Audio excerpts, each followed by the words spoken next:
के लिए आमंत्रित करते हैं।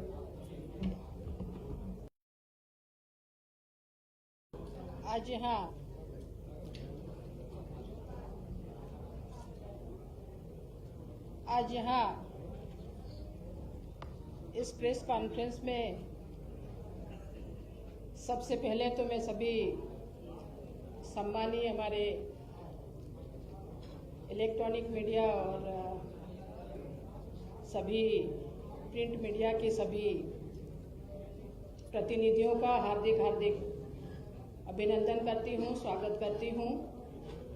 अपने विभाग महिला और बाल विकास विभाग की तरफ से भी और अपनी सरकार की तरफ से भी आप सभी का हार्दिक अभिनंदन है, स्वागत है।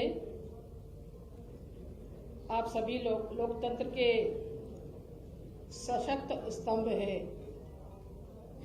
और आपके माध्यम से ही हम अपने विभाग की योजनाओं को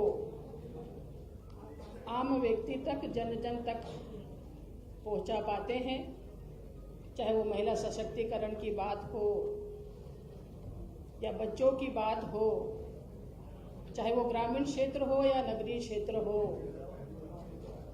हमें अपने विभाग के, चाहे वो हमने नवाचार किए हों या जो भिन्न तरह की योजनाएं जो हमारी चलती है, उन योजनाओं को अगर नीचे तक पहुंचाने का काम करते हैं तो आप ही सभी प्रतिनिधि नीचे तक पहुंचाने का काम करते हैं और आप लोगों का सहयोग हमेशा ही मुझे मिलता रहा है और मेरे विभाग को भी मिलता रहा है और उससे हम प्रोत्साहित भी होते हैं और काफ़ी कुछ बातें हम तक जो आती है,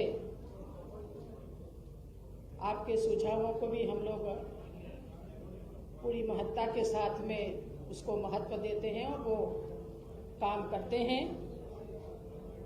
आज 26 दिसंबर है और हम हर साल इस दिन वीर बाल दिवस के रूप में मनाते हैं। आज मैं अपनी प्रेस वार्ता में सबसे पहले वीर बाल दिवस के अवसर पर महान गुरु गोविंद सिंह जी के दो सबसे छोटे साहिबजादों बाबा जोरावर सिंह और बाबा फतेह सिंह के सर्वोच्च बलिदान को याद करते हुए उन्हें नमन करती हूँ, उन्हें याद करते हैं। दोनों वीर बालकों ने अपने धर्म और सिद्धांतों की रक्षा के साथ कोई समझौता नहीं किया और शहादत का रास्ता चुना। आज ही के दिन 26 दिसंबर 1705 को दोनों साहबजादों को आक्रांताओं ने जिंदा दीवार में चुनवा दिया था। इस समय इनकी उम्र मात्र 9 साल और 6 साल की थी। इतनी कम उम्र में दोनों साहिबजादों ने शहादत स्वीकार कर युवा पीढ़ी को साहस और निष्ठा के मायने समझा दिए थे।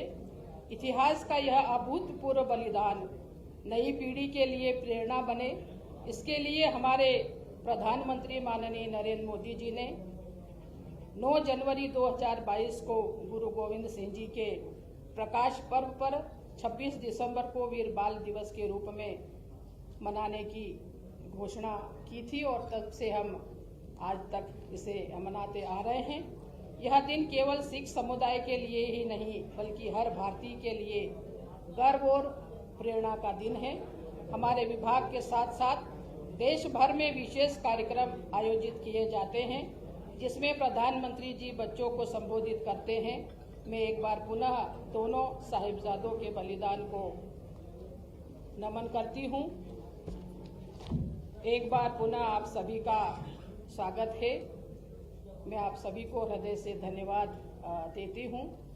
भारत के यशस्वी प्रधानमंत्री माननीय श्री नरेंद्र भाई मोदी और माननीय मुख्यमंत्री डॉक्टर मोहन यादव जी के नेतृत्व में मध्य प्रदेश ने पिछले 2 वर्षों में विकास के हर क्षेत्र में, विशेषकर महिला सशक्तिकरण के क्षेत्र में कई महत्वपूर्ण उपलब्धियां हासिल की है। जो पिछले 2 साल में हमने हासिल की है वो हमारे विभाग की सभी जो हमारी योजनाएं हैं उनकी जानकारी और महिला सशक्तिकरण की जानकारी। हालांकि विभाग बहुत बड़ा है, योजनाएं भी बहुत सारी हैं, लेकिन मैं संक्षिप्त में अपनी बात और इन जो हमारी योजनाएं हैं उन योजनाओं को आपके सामने रखने की कोशिश करूंगी। माननीय मुख्यमंत्री जी डॉक्टर मोहन यादव जी के मार्गदर्शन में प्रदेश में विकास की गति तेज हुई है और विकास के संकेतकों में भी सकारात्मक सुधार हुआ है। प्रदेश में परिवर्तन का नया दौर शुरू हुआ है। प्रधानमंत्री मोदी जी ने विजन और विकसित भारत 2047 में मध्य प्रदेश भी एक अहम भूमिका निभा रहा है। आज मैं मेरे विभाग महिला एवं बाल विकास द्वारा पिछले 2 वर्षों में किए गए महत्वपूर्ण कार्यों, उपलब्धियों और आगामी प्राथमिकताओं को आपसे साझा कर रही हूं। हमारी सरकार का मेरे विभाग को लेकर स्पष्ट दृष्टिकोण है। महिला सशक्तिकरण और सामाजिक सुरक्षा, बाल संरक्षण और सुदृढ़ पोषण, इसी के अनुरूप महिला एवं बाल विकास विभाग ने अनेक ऐतिहासिक और प्रभावशाली पहलें की है।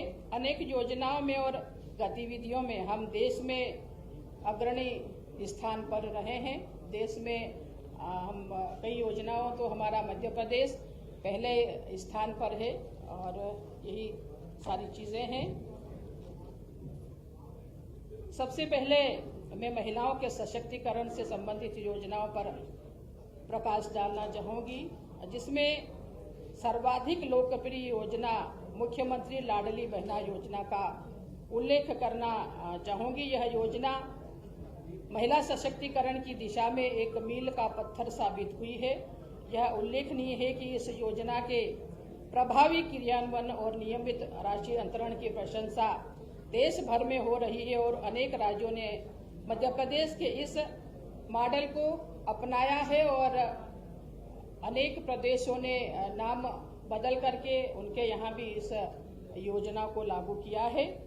जून 2023 से दिसंबर 2025 तक योजना अंतर्गत 31 किस्तों का नियमित भुगतान किया गया है।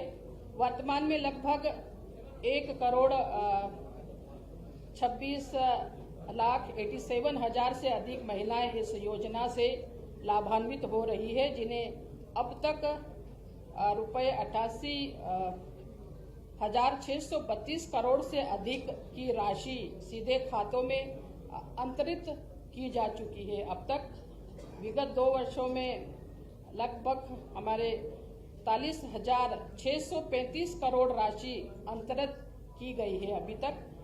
यह योजना महिलाओं की आर्थिक आत्मनिर्भरता, स्वास्थ्य पोषण में सुधार तथा पारिवारिक निर्णयों में उनकी भागीदारी को सशक्त बना रही है। आगामी 3 वर्षों में महिलाओं को उनकी शैक्षणिक योग्यता के अनुसार कौशल उन्नयन प्रशिक्षण प्रदान किए जाने की दिशा में कार्य किया जा रहा है। और इस योजना से आप देखेंगे कि चाहे वो ग्रामीण क्षेत्र हो या नगरीय क्षेत्र हो, उन जो पैसा हर साल हम अंतरण करते हैं बहनों के खाते में, वास्तविक रूप से वो अपने परिवार के, चाहे वो बच्चों की शिक्षा में खर्च करती हो या अपने पे खर्च करती हो, छोटी छोटी चीज़ों को कहीं न कहीं उनको सफ़र करना पड़ता था। तो इससे वो अपने आप को बहुत अहम मानने लगी हैं। दूसरी जो है हमारी मुख्यमंत्री लाडली लक्ष्मी योजना, जिसमें जो बच्चियां हैं उनको पढ़ाने के लिए, साक्षर करने के लिए इस योजना को लागू किया है। हमारी बेटियों के भविष्य को सुरक्षित और उज्जवल बनाने के लिए चलाई जा रही मुख्यमंत्री लाडली लक्ष्मी योजना में अब तक 52 लाख से अधिक बालिकाओं का पंजीयन किया जा चुका है। विगत 2 वर्षों में 6,40,000 बालिकाओं को 350 करोड़ से अधिक की छात्रवृत्ति एवं प्रोत्साहन राशि प्रदान की गई है अभी तक। आगामी 3 वर्षों में हमारा लक्ष्य 8 लाख नए पंजीयन करना एवं 25 लाख से अधिक बालिकाओं को छात्रवृत्ति एवं प्रोत्साहन राशि का भुगतान सुनिश्चित करना है। मुझे खुशी है कि आगामी 3 वर्ष के भीतर अर्थात अप्रैल 2027 से ही हमारी बालिकाओं का पहला बैच 21 वर्ष की आयु पूर्ण करेगा। हम उन्हें 1 लाख रुपए की परिपक्वता राशि का भुगतान करेंगे जब वो 21 वर्ष की हमारी वो लाडली लक्ष्मी बेटियां हो जाएगी। दूसरा है बेटी बचाओ बेटी पढ़ाओ, ये भी बेटियों से संबंधित योजना है हमारी। प्रधानमंत्री जी ने बालिकाओं की शिक्षा और समाज में बेटियों के प्रति सकारात्मक बदलाव के लिए बेटी बचाओ बेटी पढ़ाओ योजना लागू की है, जो हमारे प्रदेश में भी प्रभावी रूप से संचालित की जा रही है। इस योजना का उद्देश्य बेटियों के प्रति समाज में सकारात्मक बदलाव और उनके सशक्तिकरण के लिए विभिन्न कार्यक्रम आयोजित कर जन सामान्य को जागरूक करना है। इस परिप्रेक्ष्य में पूरे प्रदेश में अनेकों गतिविधियां आयोजित की जा रही है और समय समय पे हम कई तरह की गतिविधियां संचालित करते हैं। इस योजना में महिलाओं बालिकाओं के लिए पिंक ड्राइविंग लाइसेंस गतिविधियों के तहत 6,144 महिलाओं बालिकाओं को लर्निंग ड्राइविंग लाइसेंस प्रदान किए गए हैं। हम बच्चियों को ड्राइविंग भी इसके माध्यम से सिखाते हैं।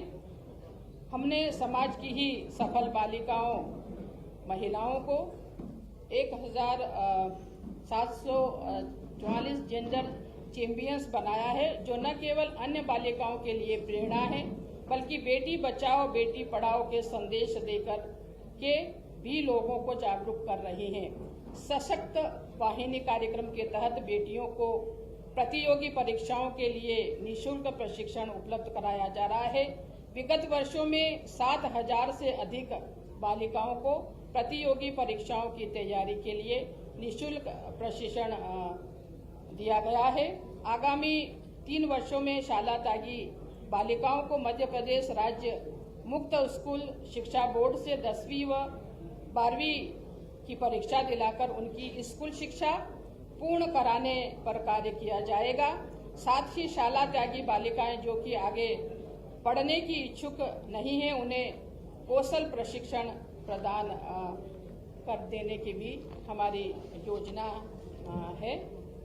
जो दूसरा जो वन स्टॉप सेंटर जो हमारे पूरे प्रदेश में संचालित किए जाते हैं, घरेलू अथवा किसी भी प्रकार की हिंसा से पीड़ित महिलाओं के लिए वन स्टॉप सेंटर आज सबसे बड़ी सुविधा के रूप में पहचान बना चुका है, जहां एक ही छत के नीचे पीड़ित महिला को स्वास्थ्य चिकित्सा परामर्श, विधिक सहायता एवं पुलिस सहायता प्रदान की जा रही है। प्रदेश में 57 वन स्टॉप सेंटर संचालित किए जा रहे हैं। आज की स्थिति में मैं बताना चाहूंगी कि पिछले 2 वर्षों में हमने 5 नए वन स्टॉप सेंटर भी प्रारंभ किए हैं, जिसमें महिलाओं को एक ही स्थान पर सहायता प्रदान करने की सुविधा का विस्तार हुए हैं, जिसमें पीड़ित महिलाएं वहां जाकर के और अपनी व्यथा सुना सकती हैं। विगत 2 वर्ष में हमने संकटग्रस्त महिलाओं को आवश्यक सुविधाएं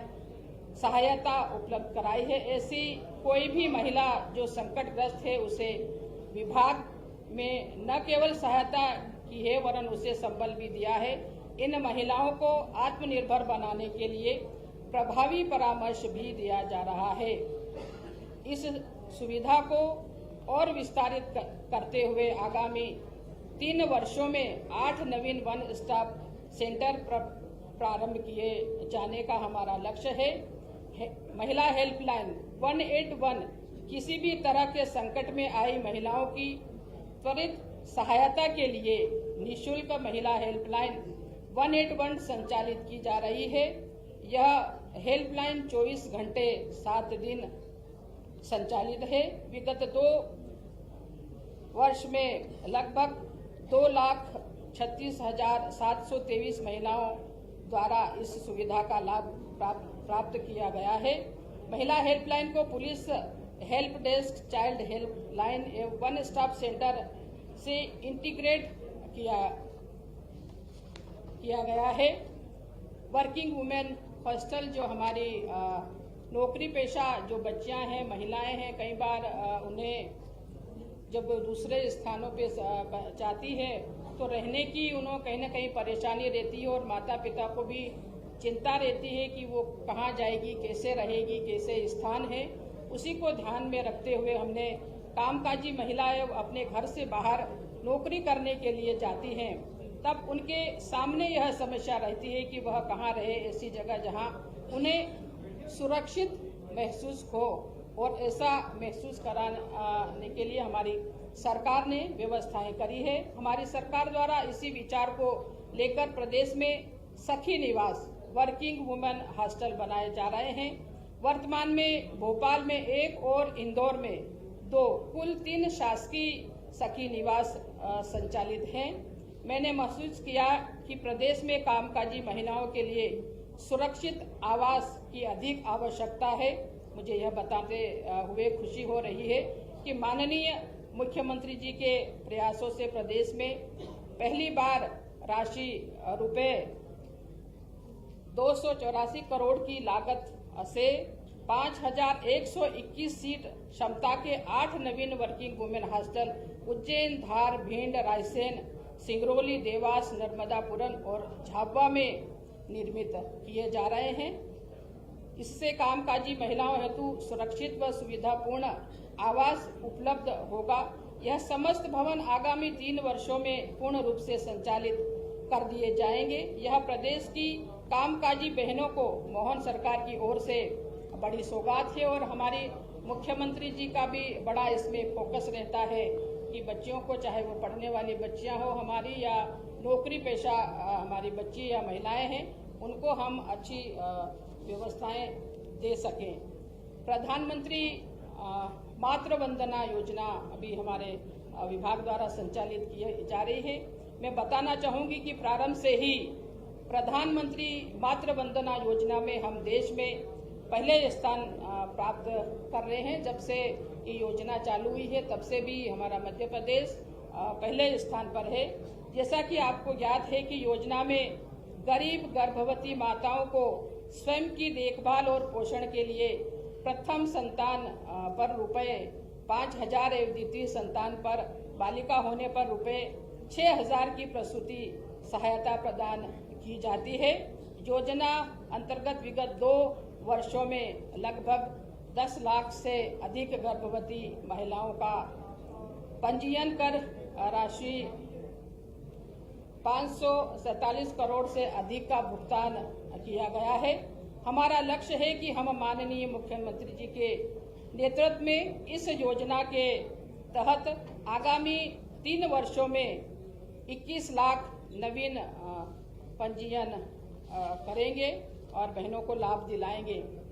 hub for empowerment of women प्रदेश में महिला सशक्तिकरण की गतिविधियों को विस्तार देने हेतु hub for empowerment of women का संचालन किया जा रहा है, जिसके माध्यम से महिलाओं को एक ही स्थान पर सहायता उपलब्ध कराई जा रही है। Hub for empowerment of women अंतर्गत 100 दिवसीय विशेष जागरूकता अभियान में जिला परियोजना व ग्राम स्तर पर कुल 1,47,000 जागरूकता गतिविधियां आयोजित की गई हैं। हम होंगे कामयाब अभियान अंतर्गत जेंडर उन्मुखीकरण के सत्र भी हम लोग आयोजित कर प्रतिभागियों को प्रशिक्षण दे रहे हैं। महिलाओं के लिए कानूनी सहायता, परामर्श और जागरूकता हेतु भी हम कई तरह के आयोजन इसमें करते हैं, जिसमें महिलाएं हमारी शामिल होती है। शिक्षा विभाग एवं उद्यमिता कौशल विकास विभाग के सहयोग से भी हम बालिकाओं और महिलाओं को डिजिटल साक्षरता, बुनियादी कंप्यूटर की भी जानकारी हम लोग देते हैं, जो कि आज के समय की एक महती आवश्यकता है।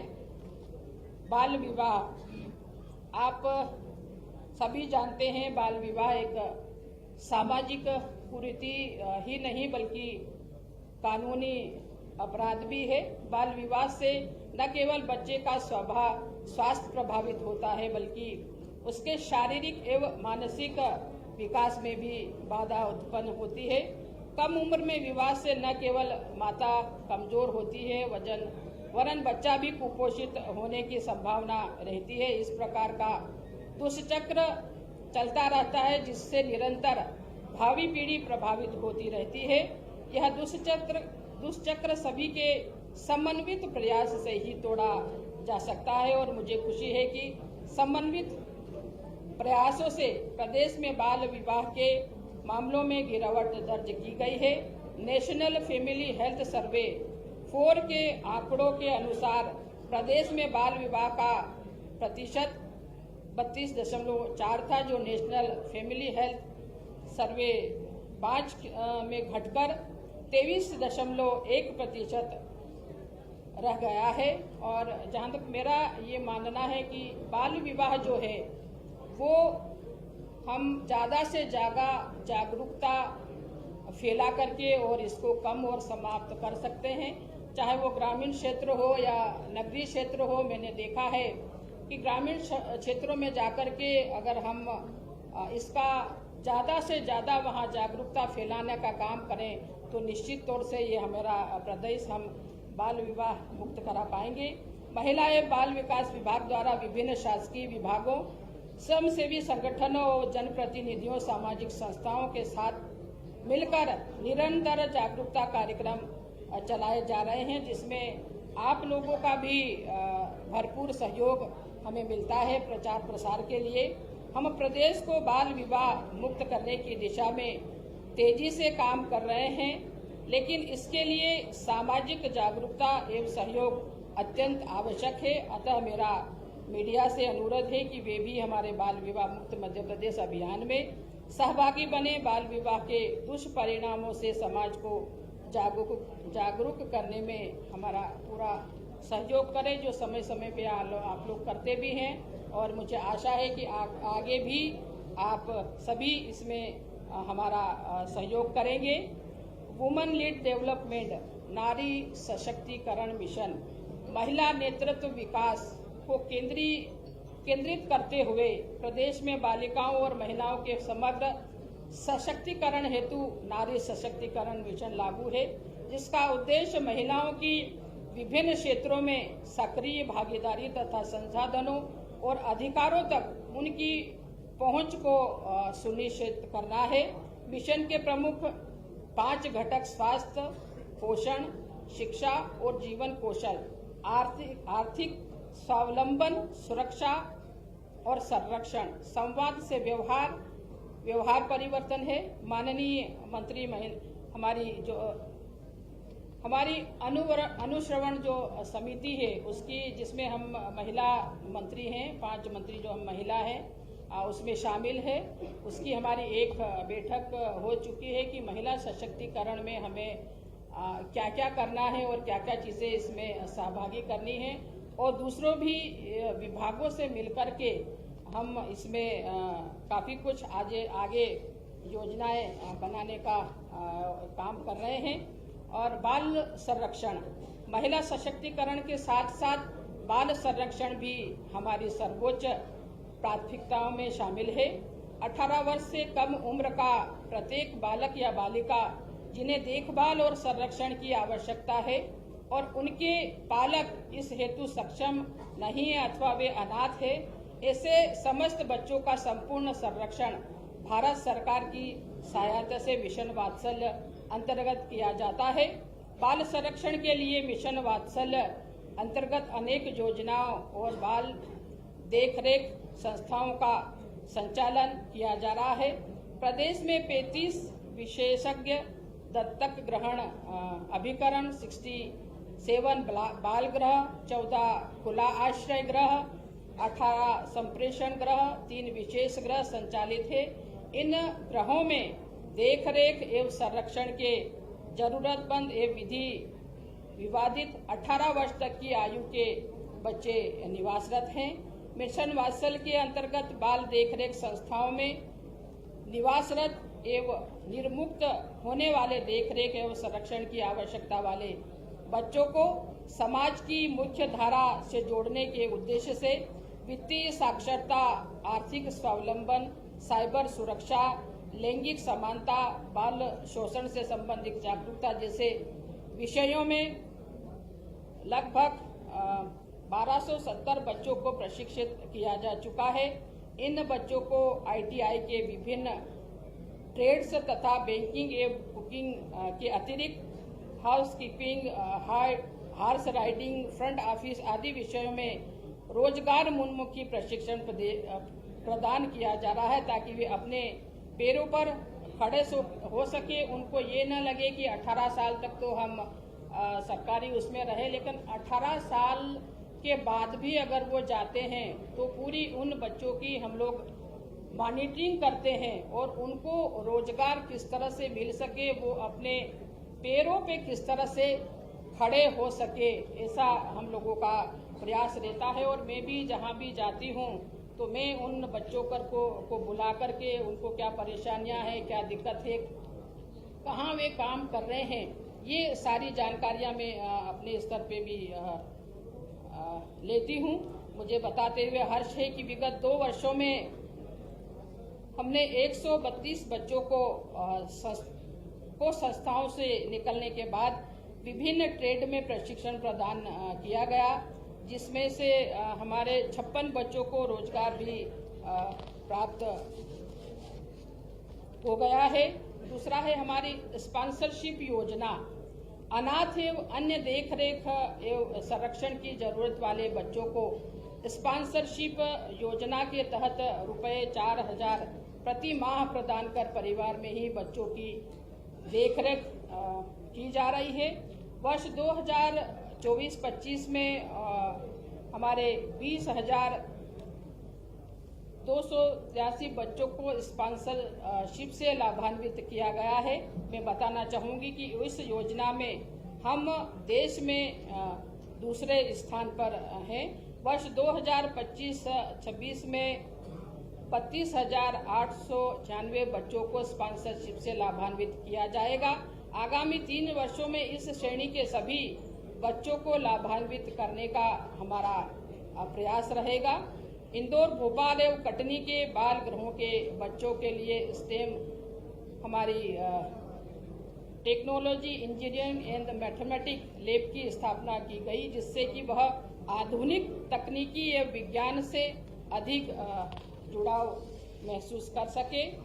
कोविड काल में प्रभावित बच्चों के लिए विशेष योजना जो हमने उस समय बनाई थी, हमने कोविड काल को देखा है, 2 साल तक हर व्यक्ति ने उसे महसूस किया है और उसे भुगता है। और उसी समय देश में मध्य प्रदेश ऐसा पहला राज्य था जिसने हमारी कोविड काल में इस योजना की शुरुआत की थी। जैसा कि आप जानते हैं कि कोविड में अनेक लोग प्रभावित हुए हैं। इनमें दुर्भाग्य से ऐसे बच्चे भी हैं जिन्होंने अपने माता पिता को खो दिया।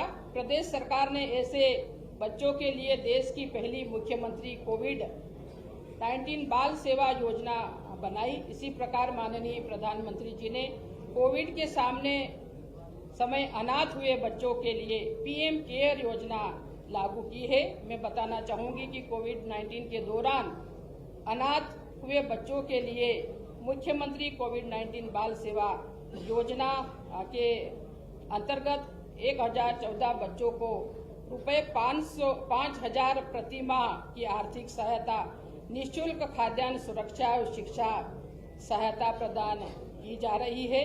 पीएम केयर योजना के तहत भी हम लोग 432 बच्चों से भी संवाद स्थापित कर देखरेख, संरक्षण, स्वास्थ्य एवं शैक्षणिक सुविधाएं उपलब्ध कराई जा रही है। हमारे द्वारा बाल देखरेख संस्थाओं से 18 वर्ष पूर्ण कर चुके बच्चों के लिए कोई योजना नहीं थी, पर प्रदेश सरकार ने देश में अपनी तरह की अभिनव योजना मुख्यमंत्री बाल आशीर्वाद योजना लागू की है, जिसके माध्यम से बाल देखरेख संस्थाओं से मुक्त होने वाले सभी 18 वर्ष से अधिक आयु के अनाथ एवं देखभाल की आवश्यकता वाले युवाओं को आर्थिक एवं शैक्षणिक सहयोग देकर समाज की मुख्य धारा में पुनर्स्थापित किया जा रहा है। हाँ जी,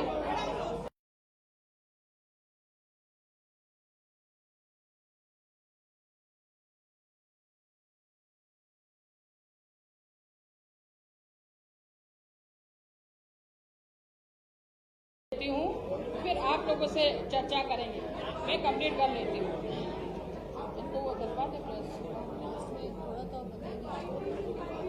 अभी दिलवा देते हैं आपको। मैं अभी ये अपने कंप्लीट कर लूँ, 5-10 मिनट का और है। इस योजना के तहत 18 वर्ष से कम आयु के अनाथ बच्चों को रुपए 4,000 प्रति माह तथा संस्थाओं से निकलने वाले 18 वर्ष से अधिक आयु के बच्चों को रुपए 5,000 प्रति माह की सहायता प्रदान की जाती है। मेरा ये बताने का उद्देश्य ये है कि महिला बाल विकास में इतनी सारी योजनाएं हैं और मैं, क्योंकि आज मुझे अवसर मिला है, मौका मिला है, तो मैं इन योजनाओं को कम से कम आप लोगों के सामने रखना चाहूँगी कि महिला बाल विकास ये सारे काम भी करते हैं। मैं ये कंप्लीट कर लूँ फिर आपका सुनूंगी। मैं ये कंप्लीट करने लें। हाँ,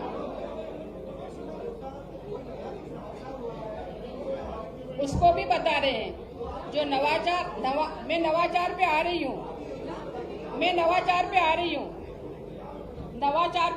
मैं आप चिंता न करें, मैं नवाचार पे आ रही हूँ। लेकिन जो 2 साल की मेरी उपलब्धियां हैं, जिसके ऊपर ये प्रेस कॉन्फ्रेंस हो रहा है, मैं जान सकती हूँ कि आप लोगों को मालूम भी होगा, लेकिन मैं चूंकि उस विभाग की मंत्री हूँ, तो मेरा दायित्व बनता है कि मैं अपनी योजनाओं के बारे में अच्छे से आप लोगों को बता सकूं। नवाचार जो किए हैं वो नवाचार भी मैं आपको बताऊंगी। मैं आपको बता रही हूँ, बस समाप्त कर रही हूँ। मैं फोल्डर दिलवा ठीक, मैं दिलवा रहे फोल्डर। माननीय मुख्यमंत्री डॉक्टर मोहन यादव जी की मंशादी की देखभाल और संरक्षण की आवश्यकता वाले बच्चों के व्यक्तिगत विकास हेतु उन्हें भी समाज की मुख्य धारा में लाने के लिए उनके मध्य खेलों और सांस्कृतिक कार्यक्रमों को आयोजित किया जाए। विभाग ने मुख्यमंत्री जी की मंशा अनुरूप प्रदेश में पहली बार मुख्यमंत्री खेल एवं सांस्कृतिक महोत्सवों का आयोजन किया, जिसमें प्रदेश के बाल गृहों के 860 बच्चों ने भाग लिया। इन बच्चों के चेहरों पर अद्भुत प्रसन्नता और उत्साह दिखाई दिया था, क्योंकि कुछ खेलों में मैं खुद भी शामिल हुई थी। उसमें मुझे बताते हुए प्रसन्नता है कि बाल संप्रेषण गृह भोपाल के बच्चों को इंडियन ऑयल कॉरपोरेशन के सहयोग से शतरंज में प्रशिक्षित किया और उसके परिणाम स्वरूप फीडे एवं ऑल इंडिया चेस फेडरेशन द्वारा आयोजित चेस चैंपियनशिप में 50 देशों के जुवेनाइल होम के बच्चों ने सहभागिता की और 2023-24 और 2024-25 में दोनों सालों में लगातार भोपाल के बच्चों ने गोल्ड मेडल प्राप्त किया। एशियाई इंटरकॉन्टिनेंटल चैंपियनशिप में भी भोपाल की बालिकाओं ने गोल्ड मेडल प्राप्त किया। यह प्रदेश के लिए गौरव का विषय है।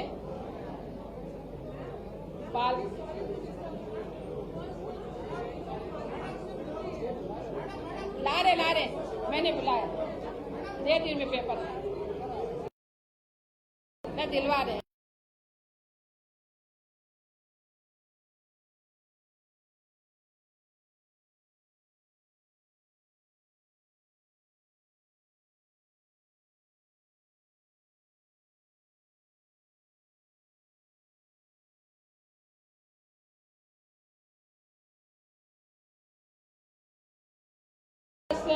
एवं पोषण बच्चों और बालिकाओं और महिलाओं के बेहतर स्वास्थ्य और पोषण के लिए विभाग विभिन्न योजनाओं के माध्यम से सकारात्मक बदलाव लाने के प्रयास किए जा रहे हैं। वर्तमान में प्रदेश में 97,849 आंगनबाड़ी केंद्र संचालित है। इन केंद्रों में 0 से 6 वर्ष के 58 लाख से ज़्यादा बच्चे, 7.5 लाख से ज़्यादा गर्भवती महिलाओं एवं धात्री माताओं तथा 1 लाख से ज़्यादा किशोरी बालिकाओं को स्वास्थ्य, पोषण एवं शाला पूर्व शिक्षा प्रदान की जा रही है। हमारे लोकप्रिय मुख्यमंत्री डॉक्टर मोहन यादव जी ने इस संबंध में कभी भी बजट की कमी नहीं होने दी। इसका उदाहरण है कि प्रदेश में एक साथ 12,670 मिनी आंगनवाड़ी केंद्रों को मुख्य आंगनवाड़ी केंद्रों में परिवर्तित कर दिया। एक ही बार में इतनी सारी आंगनवाड़ियों को अपग्रेड करना एक उल्लेखनीय कदम है। इससे इन केंद्रों में बाल विकास सेवाओं का पूर्ण विस्तार हुआ है। ये 2,670 नवीन रोजगार सृजित किए हैं। देश में पहली बार इतनी संख्या में 12,670 जो हमारी मिनी आंगनवाड़ियाँ था उनको मेन आंगनवाड़ियों में कन्वर्ट हम लोगों ने किया और इतनी ही पदों का सर्जन हमने किया। तो देश में पहली बार ऐसी जो चीज़ें हमारी आई है। 12,600 मिनी आंगनवाड़ी केंद्रों को मुख्य आंगनवाड़ी केंद्र में परिवर्तन से पर्यवेक्षक के हमारे 4,043 पद सृजित हुए हैं, जिन पर भर्ती की कार्रवाई की जा रही है। मध्य प्रदेश में देश में पहली बार आंगनवाड़ी कार्यकर्ता और सहायिकाओं की भर्ती हेतु ऑनलाइन पारदर्शी और मेरिट आधारित चयन प्रक्रिया लागू कर एक नई मिसाल स्थापित की है। इस प्रक्रिया को भारत सरकार द्वारा भी सराहा गया है। कई बार हम भर्ती होती तो कई तरह की शिकायतें होती थी, लेकिन पहली बार मध्य प्रदेश ऐसा राज्य है देश में जिसने ऑनलाइन प्रक्रिया अपना करके एक पारदर्शिता के साथ में इतने 19,000 के लगभग की हमारी कार्यकर्ताओं और सहायिकाओं को भर्ती करने का काम किया है। पोषण भी बढ़ाई भी कार्यक्रम अंतर्गत पोषण के साथ साथ बच्चों की गुणवत्ता पूर्ण शिक्षा और समग्र विकास भी सुनिश्चित करने का काम हमारा विभाग और हमारी सरकार कर रही है।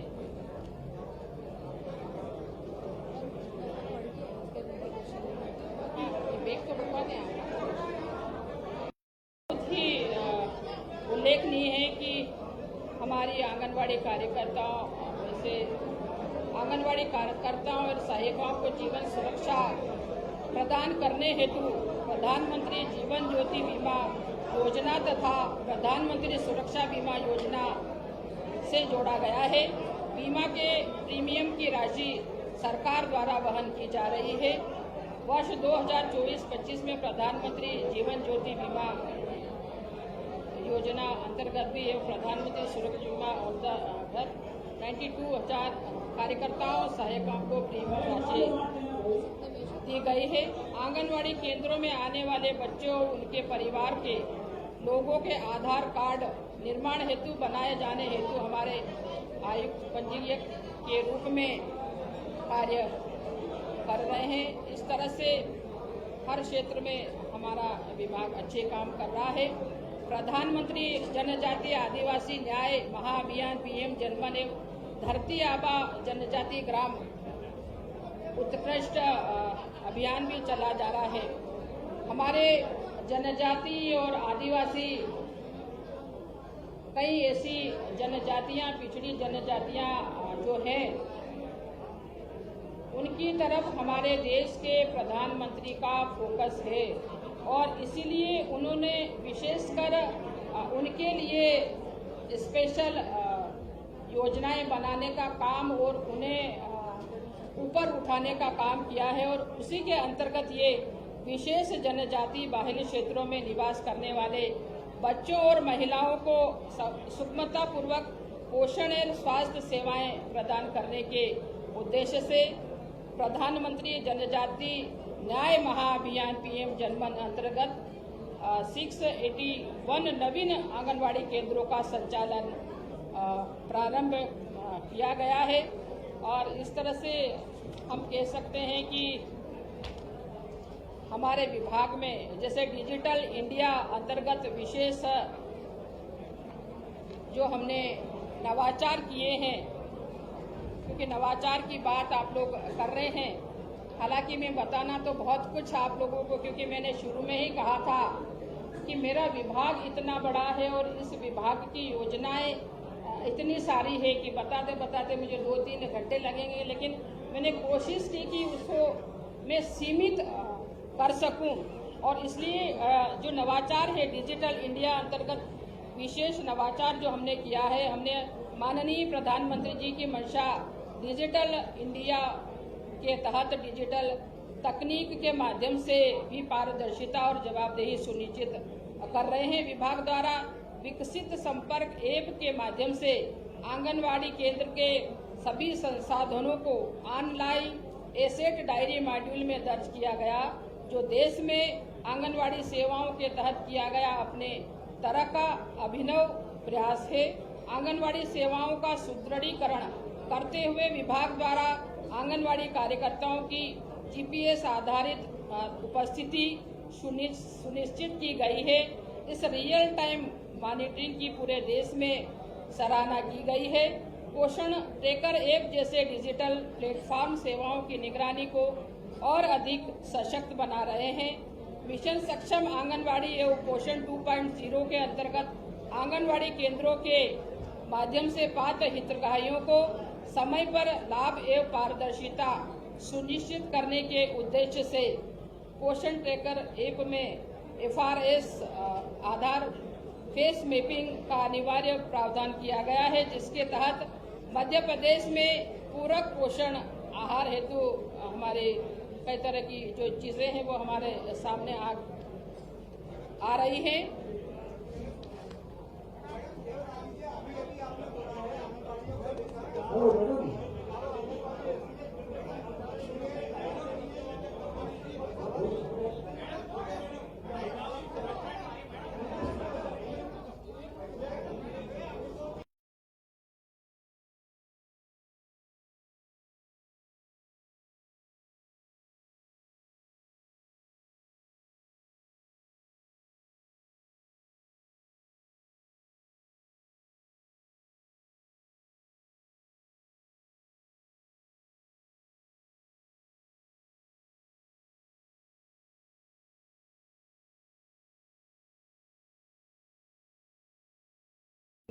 लेकिन कुपोषण मुक्त मध्य प्रदेश अभियान का मैं जिक्र यहाँ करना चाहूंगी कि मध्य प्रदेश सरकार ने प्रदेश के बच्चों, माताओं और किशोरियों के उज्जवल भविष्य को सुनिश्चित करने के उद्देश्य से कुपोषण मुक्त मध्य प्रदेश अभियान का शुभारंभ किया है। इस अभियान में समाज के प्रत्येक वर्ग की सहभागिता से जन आंदोलन के रूप में संचालित किया जा रहा है। अभियान का मुख्य लक्ष्य प्रदेश को चरणबद्ध रूप से सेम, अत्यधिक कुपोषण, मेम, मध्यम कुपोषण एवं SUW कम वजन से मुक्त करना है। इसके अंतर्गत गर्भवती एवं धात्री माताओं, नवजात शिशुओं, बच्चों, किशोरियों के लिए उनके व्यवहार और स्वास्थ्य स्वच्छता का ध्यान रखते हुए उसमें परिवर्तन लाना है। अभियान के माध्यम से गंभीर कुपोषित बच्चों की पहचान कर उन्हें समुचित उपचार मुहैया कराना। प्रदेश सरकार का स्पष्ट संकल्प है कि कोई भी बच्चा कुपोषण के कारण अपने शारीरिक एवं बौद्धिक विकास से वंचित न रहे। कुपोषण मुक्त मध्य प्रदेश के माध्यम से हम एक स्वस्थ, सशक्त एवं सक्षम भविष्य की ओर आगे बढ़ रहे हैं। हमारी जो कई बार हम लोग करते हैं कुपोषण वाली जो हमारे आंकड़े हैं कि राष्ट्रीय परिवार स्वास्थ्य सर्वे NFHS भारत सरकार लोक स्वास्थ्य एवं परिवार कल्याण मंत्रालय द्वारा अंतर्राष्ट्रीय जनसंख्या विज्ञान संस्था IIPS के माध्यम से करवाया जाकर रिपोर्ट जारी की गई है। वो सारी मैं बताऊंगी तो टाइम लगेगा। यह उल्लेखनीय है कि जहां NFHS 4 में जारी आंकड़ों में कम वजन 42.8% था, जो घटकर NFHS 5 में 33% रह गया है। जहां NFHS 4 में जारी आंकड़ों में ठिकनापन 42% था, जो घटकर NFHS 5 में 35.7% रह गया है। जहां NFHS 4 में जारी आंकड़ों में दुबलापन 25.8% था, जो घटकर NFHS 5 में 19.0% रह गया है। जहां NFHS 4 में जारी आंकड़ों में गंभीर कुपोषण 9.2% था, जो घटकर NFHS 5 में 6.5% रह गया है। देश में सबसे तेजी से सुधार की दृष्टि से हम अग्रणी प्रदेश में शामिल है और हमारी सरकार का प्रयास है कि अधिक से अधिक नवीन भर्तियां की जाए ताकि नई पीढ़ी को स्थायी रोजगार मिल सके। इस परिप्रेक्ष्य में विभाग ने 560 पर्यवेक्षक के पदों पर भर्ती की कार्रवाई की है, जिनके नियुक्त आदेश जारी किए जा रहे हैं। इसके अतिरिक्त सांख्यिकी अन्वेषण के 86 पदों और 17 सहायक संचालकों की भर्ती अभी की गई है। मुझे बताते हुए खुशी हो रही है कि हमने विगत 2 वर्षों में 36 लोगों को अनुकंपा नियुक्ति प्रदान कर उनके परिवारों को संबल प्रदान किया है।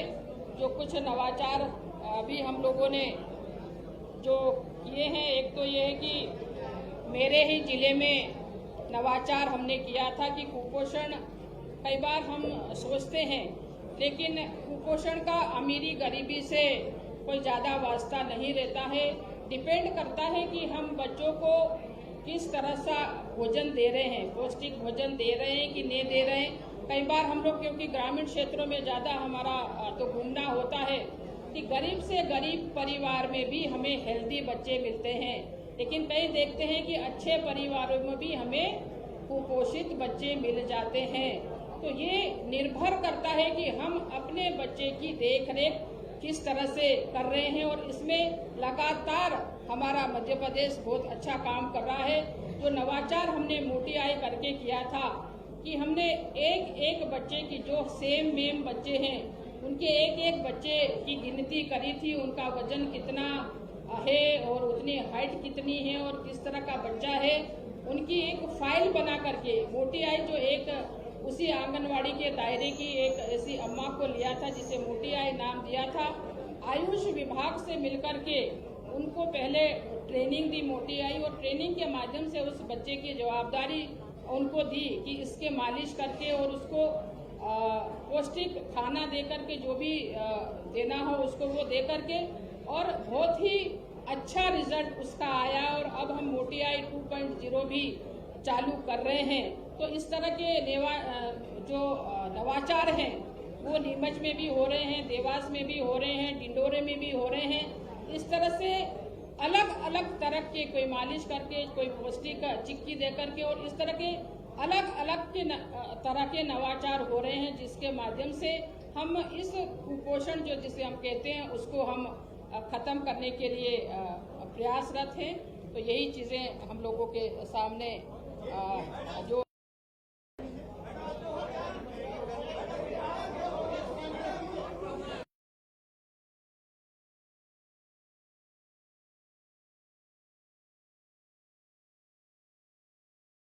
एक दो सवाल मैं आप लोगों को लूंगी और मैं हमेशा, आप चिंता न करिए, अवेलेबल रहूंगी, चाहे वो मंत्रालय में रहे या वहाँ रहे। आप एक करके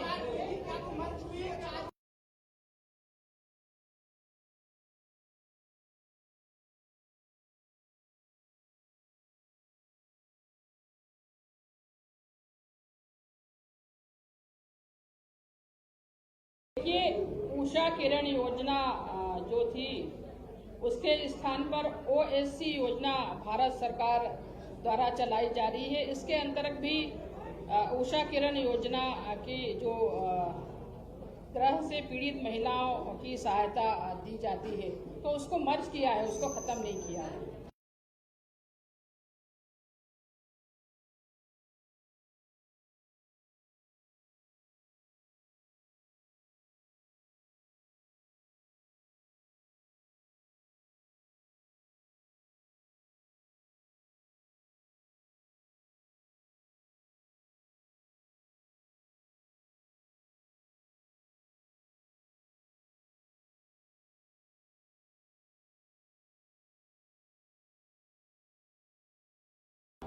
कुपोषण जो है वो मैंने पहले भी कहा है कि ये हमारी नहीं, ये एक विश्व की परेशानी है जो कुपोषण है, और इसलिए लगातार हमारा ये फोकस है। इसलिए हमारे जो प्रदेश के जो जिले हैं, कई जिले हैं जो नवाचार कर रहे हैं और जो मोटी आई जैसा जो नवाचार किया है इसको भारत सरकार ने भी इसको सराहना की है और हमारे यहाँ के कलेक्टर को इसका वहाँ प्रमाण पत्र भी भारत सरकार ने दिया है। तो इस तरह की योजना बना करके वो अच्छी चलेगी। तो हम लोग ये है कि उसको पूरे प्रदेश में भी लागू करेंगे। जहाँ जहाँ भी नवाचार हो रहे हैं उन सारे कामों को लेकर के, कहाँ पौष्टिकता को लेकर के, कहाँ मालिश करके, इन सारी चीज़ों में जिन जिन जिलों में भी ये नवाचार हो रहे हैं उन जिले के सारे नवाचारों को लेकर के उनको कलेक्ट करके एकत्रित करके उन सारी चीजों को लेकर के हम जरूर से कार्य योजनाएं बनाएंगे और उन्हें लागू करेंगे। एक सवाल कर्मचारियों से जुड़ा हुआ है।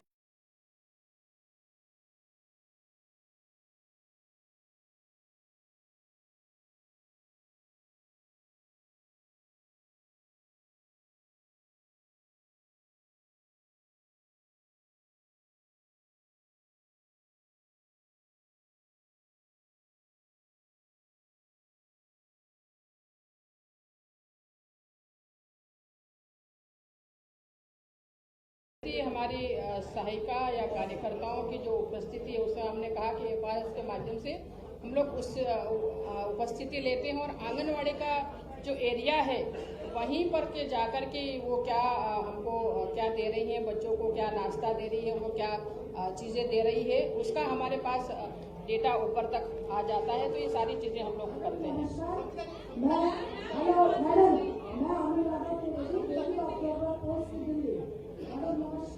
नमस्कार जी जी सर।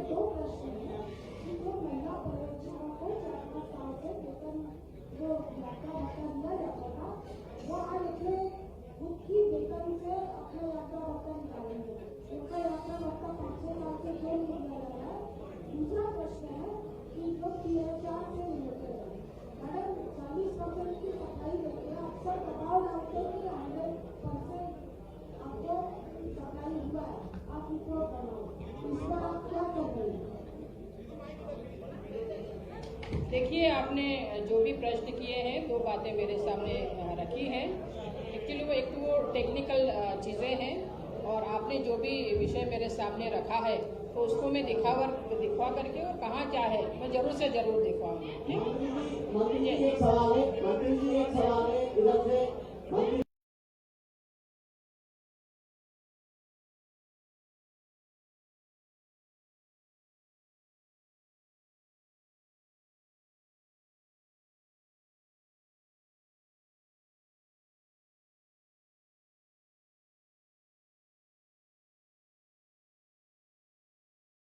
जहाँ तक बात है तो माननीय न्यायालय में कुछ वो है उसकी वजह से ये नहीं हो पा रहा और हम लोग, हमारी सरकार और हमारा विभाग उसमें कोशिश कर रहा है कि हम न्यायालय में जाकर के अपना पक्ष रखें और जल्द से जल्द करें। निर्मला जी इधर से आपको एक मिनट मुझे करने दो, आप करने ना मुझे करने दो, फिर आप करने मुझे करने दो, फिर करने दो। निर्मला जी आपको एक तो बधाई कि झाबुआ में आपने प्रधानमंत्री को पुरस्कार प्राप्त किया, उसके लिए बहुत बहुत बधाई आपको। दूसरी बात ये कहना चाहता हूँ कि 2010 से 2017 तक जो पोषण आहार की जो व्यवस्था थी वो प्राइवेट ठेकेदारों से आप खरीदते थे, उसमें बहुत सारी आर्थिक आपत्तियां आई थी। क्या वही अधिकारी को फिर से पोषण आहार का काम देना उचित है? आपने उनको वापस पोषण आहार का काम दिया, एक सवाल ये है। दूसरा सवाल ये है कि क्या पोषण आहार फिर से ठेकेदारों से खरीदने का काम चालू कर रहे हैं या NRLM के थ्रू? अभी उस बारे में तो मैं कुछ नहीं कह सकती कि क्या चीज़ है क्या नहीं, लेकिन जो पिछली चीज़ें हैं उसको आपने जो चीज़ मेरे सामने रखी है तो इसको मैं दिखवा लूँगी क्या हो सकता है इसमें। हाँ जी जी जी जी देखिए, बाल विवाह के जो आंकड़े आप लोग बता रहे हैं